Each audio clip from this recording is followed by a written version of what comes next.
Estamos de volta com o Gazeta Entrevista, recebendo o deputado federal Léo de Brito, do Partido dos Trabalhadores.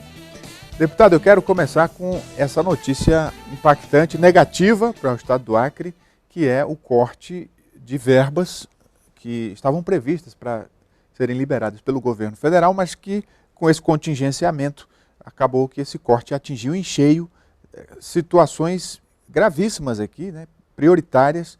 Enfim, a bancada federal, como é que está se mexendo para tentar minimizar esses prejuízos ou até impedir que isso aconteça? Olha, primeiro eu acho que é importante ressaltar o papel da unidade da bancada federal, que a bancada tem cumprido. Nós detectamos algumas questões que eram prioritárias, importantes e urgentes para o Estado, para o nosso Estado como um todo, e independente das cores partidárias, os 3 senadores e os 8 deputados federais, ano passado colocamos aí 2 emendas muito importantes para o Estado. Uma de 70 milhões para a área da segurança, nós estamos vendo aí o problema das facções, uma série de problemas, muita violência, que o governo tem feito a parte dele, mas precisa de mais aporte do governo federal, e outra de 154 milhões para os ramais, que também é uma prioridade grande. Quem conhece os municípios, quem conhece os ramais, os produtores rurais, tem clamado por isso. Mas, infelizmente, o governo federal, agora com esse corte de 48 bilhões no orçamento geral da União, tirou 100 milhões dessas emendas, né? Então, a emenda que era de 154 milhões para os ramais foi para 81, e a emenda que era de 70 milhões para a segurança foi para 37. Então, nós estamos se mexendo. Essa semana, ontem mesmo, nós estivemos a bancada tanto com o secretário de governo, Antônio Embaçaí, tivemos com o ministro da Justiça sobre a emenda da segurança. O secretário Emilson Farias esteve presente conosco. E o que está sendo colocado é que os cortes vão ser feitos mesmo. O que nós estamos querendo é que pelo menos haja uma agilização, né? E a outra preocupação não é só em relação às emendas, porque houve um corte de 5,1 bilhões no Ministério do Transporte. Tem 2 obras que são fundamentais para o povo acreano. A ponte sobre o Rio Madeira, que tinha previsão de ser entregue agora em 2018, e também a recuperação da BR-364, que nós sabemos as condições que estão. O que aconteceu? Porque normalmente, primeiro o governo dizia quanto tinha, depois os deputados se mexiam para alocar suas emendas. Esse ano os projetos foram encaminhados, os deputados alocaram as emendas, só depois o governo disse que ia cortar. O que aconteceu? Olha, a gente estava muito tranquilo em relação a isso, porque essa emenda de bancada são emendas de bancada impositiva. Ou seja, o governo vai ter que cumprir com essas emendas. E aí veio esse corte abruptamente. Houve inclusive aumento de imposto, né, que o governo disse que não ia aumentar imposto. Tirou as desonerações das empresas aí, e um corte de 48 bilhões no orçamento da União, né? O governo tinha uma previsão de arrecadação, essa previsão não veio porque não está tendo, a economia não está dando respostas.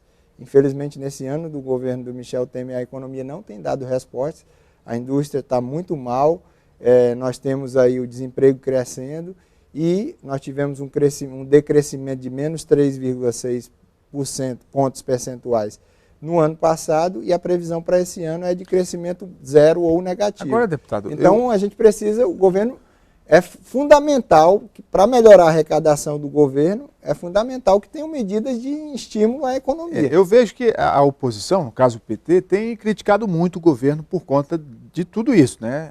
A economia não decolou como se esperava. Mas esse orçamento que está sendo executado neste ano de 2017 foi o orçamento elaborado no ano passado, com base na realidade econômica do ano passado. O governo do PT ainda estava acontecendo até meados do ano passado. Quer dizer, essa responsabilidade também não é um pouco do PT? Não, o orçamento que foi elaborado no final do ano e aprovado no final do ano foi o orçamento que foi elaborado pelo governo do Michel Temer. O governo do PT fez o orçamento no final de 2015 para o ano de 2016. Pois é, mas o orçamento de 2017 foi feito com a realidade de 2016, quando o governo do PT ainda estava valendo. O Michel Temer assumiu em abril do ano passado. e assumiu dizendo o seguinte: agora o Brasil vai crescer, a indústria vai melhorar, nós vamos conseguir deter o desemprego e nós vamos crescer 2%. O Meirelles falava o seguinte: nós vamos crescer 2% em 2016, vamos crescer mais em 2017. Era tudo isso que foi vendido para o Brasil naquele momento. O que nós estamos vendo é uma realidade completamente diferente. E pior do que isso, agora com um ataque muito forte que está sendo feito aos trabalhadores, com a reforma da Previdência, reforma trabalhista e as terceirizações. Essa questão da reforma da Previdência, com a promessa de que o Brasil vai crescer e vai gerar emprego. Mas o povo não está vendo melhora nenhuma. Proposta de uma auditoria na dívida, nos números da economia do país, da Previdência. Como é que o PT está vendo essa questão? É uma proposta de vocês. O próprio PSDB, alguns deputados já são favoráveis, o governo tem recuado. Será que vai dar para melhorar essa proposta de reforma? Olha, eu tenho dito que essa proposta, para ela melhorar, para ela ficar ruim, ela vai precisar melhorar muito, a proposta de reforma da Previdência do governo. O povo já está sentindo. Aliás, o governo está acenando aí com possibilidade de recuar em alguns pontos, não no estrutural, exatamente porque a pressão do povo está muito grande. Nós entendemos que tem que ser feito o Senado já vai fazer uma CPI para avaliar esses números. Porque um governo que assumiu, na situação que assumiu, de 2016, né? E aí com problemas na economia, e aí lança uma reforma da Previdência com essas medidas aí, atingindo trabalhadores rurais, igualando mulheres e homens, igualando trabalhadores rurais e trabalhadores urbanos, tirando benefícios de pessoas com deficiência e idosos que têm acesso ao BPC, estabelecendo contribuição de 49 anos para a aposentadoria integral. Nós questionamos isso. E com dados que são dados absolutamente questionáveis. Estão sendo questionados, inclusive, pelas várias associações de auditores dessa área. Então, nós estamos propondo uma CPI. A gente fazer uma reforma pode ser feita. Agora, da forma como está sendo feita, a população já rejeitou. A própria base do governo, hoje, saiu um placar do Estadão, mais de 250 deputados são contra a reforma que está sendo proposta pelo Michel Temer. Agora, nós entendemos, por exemplo, hoje tem 426 bilhões de sonegação da Previdência. Esse é um problema que tem que ser tratado. Deputado, a auditoria da dívida é outro problema. Assim como o PT foi importante nos governos do Lula, da Dilma, agora o PT tem a dimensão da responsabilidade de vocês enquanto oposição, porque é necessário, e vocês sabem fazer oposição melhor do que qualquer partido. Vocês têm a dimensão dessa responsabilidade? Não tenho dúvida. Nós, por já termos governado o país por 13 anos, nós sabemos a responsabilidade. Não dá para fazer oposição de quanto pior, melhor. Todas as propostas que são encaminhadas pelo governo federal para a Câmara dos Deputados, o PT apresenta substitutivos, apresenta propostas alternativas, porque nós entendemos dessa forma. Eu, por exemplo, sou signatário, junto com vários membros da bancada, de uma proposta de reforma tributária que escalone melhor as faixas do imposto de renda, que estabeleça imposto sobre grandes fortunas e sobre grandes heranças, que estabeleça o pagamento de imposto, por exemplo, de IPVA, para iates e helicópteros e aeronaves que não são taxadas no Brasil e que tem como base, e isso vai melhorar as contas públicas, obviamente, a taxação do patrimônio e da renda e não a taxação do consumo, como acontece hoje, que o pobre paga praticamente o mesmo tanto que o rico paga. Deputado. Então, nós temos um projeto para o país e tudo que é apresentado na Câmara, nós temos as nossas posições. Agora, entendemos, por exemplo, que essa reforma, da forma como que está, e aí eu tenho um dado que é importante ser colocado. Hoje, com as atuais regras da reforma que nós temos na Previdência do país, 40% dos trabalhadores estão fora de qualquer benefício de Previdência. Imagine agora com esse endurecimento. Quando a gente fala do trabalhador rural ter que contribuir por 25 anos e se aposentar aos 65 anos, eu estou dizendo que o trabalhador rural não vai se aposentar. Eu quero aproveitar o nosso tempo, então, que é curto, se hoje tem 40%, imagine com o endurecimento dessas regras. Aí o INSS vai quebrar. Para a gente se não falar, tem quem contribua, ele quebre. Da agenda do PT no Acre. O PT está se mobilizando já com relação às eleições do ano que vem, tanto em nível nacional quanto em nível local. Quer dizer, em meio a esse caos na política, a essa tensão, né, a expectativa de que o pior ainda pode estar por vir, como é que o senhor vê esse movimento eleitoral aqui no Acre, já o desgaste de 20 anos no poder, quer dizer, é uma situação nunca imaginada, talvez. Olha, eu vejo que 2016 foi o pior de todos os anos. É claro que o PT precisa repensar, precisa fazer uma autocrítica a respeito dos erros cometidos e, obviamente, que o partido precisa se renovar. Nós vamos ter um processo que nenhum partido tem, que é o processo de eleições diretas das direções.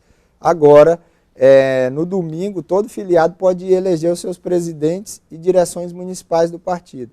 Vamos ter eleições estaduais e o Congresso Nacional do partido. Então vai ser um momento importante. Aqui no Acre, eu vejo que o segredo do nosso sucesso tem sido a renovação. Quando você olha para o governo do Jorge, você vê um governo que estruturou o Acre. O governo do Binho deu passos importantes, sobretudo na área social. E o governo do Tião na economia. Inclusive vai finalizar o governo com o PIB do Acre dobrado, com novas áreas econômicas sendo potencializadas, sobretudo a agroindústria e também o potencial ambiental que o estado do Acre tem, a política que vem sendo feita aí na educação. Agora nós temos o Instituto de Matemática, Ciências e Filosofia, que é uma política inovadora, o novo ensino médio, as escolas técnicas, todo esse trabalho que vem sendo feito pelo Tião é um toque diferenciado. E toda uma geração que está surgindo. Quando a gente olha os nomes que estão sendo apresentados hoje para governador, o Emilson, a Nazaré, o Marcos Alexandre e Daniel Zen, a gente vê exatamente isso. Uma nova geração que está surgindo na Frente Popular, novos líderes que estão adequados para olhar o Acre do futuro. O que nós vamos fazer nas eleições de 2018 é exatamente isso. Apresentar o que nós pensamos de futuro. Obviamente que prestando contas do que nós fizemos, é claro que nós já estamos há um bom tempo, agora o eleitor vai olhar aqueles que têm as melhores propostas e eu acredito que a Frente Popular está apresentando um quadro muito bom de eventuais candidatos ao governo e eu acredito muito que nós temos condição de dar um novo passo de renovação dos sonhos de um Acre que está dando certo e que tem tudo para dar mais certo ainda. Conversei aqui com o deputado federal Léo de Brito, do PT. Muito obrigado, deputado. Mais alguma informação? Eu acho importante ressaltar aí a emenda que foi liberada hoje, de 750 mil, o lançamento do programa de calçadas em 11 bairros, uma emenda nossa para o prefeito Marcos Alexandre, atingindo vários bairros do município de Rio Branco. Isso é mais uma vitória do mandato. Muito bem, deputado. Obrigado. A gente faz um intervalo. Daqui a pouco o Gazeta Entrevista volta. Continue com a gente.